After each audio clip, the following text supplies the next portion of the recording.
So we have a giant mango tree and it drops mangoes. It looks like someone left me a mango. So let's cut it. So I've washed the mango. You're supposed to cut it, fillet it like a fish, so just along the edge of the thing. You also want to check for soft spots. So this spot is like really soft. You can see it pushes in a lot. So that's probably going to be all jelly inside. It's not actual jelly, they just call it that. And so then if I fillet this guy like a fish, my knife is also super dull.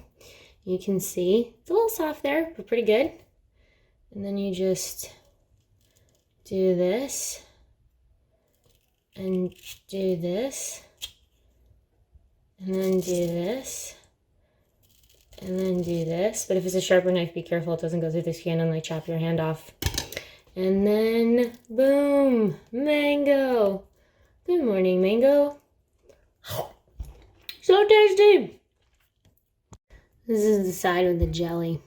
You can see it's kind of like blech. Don't really want that.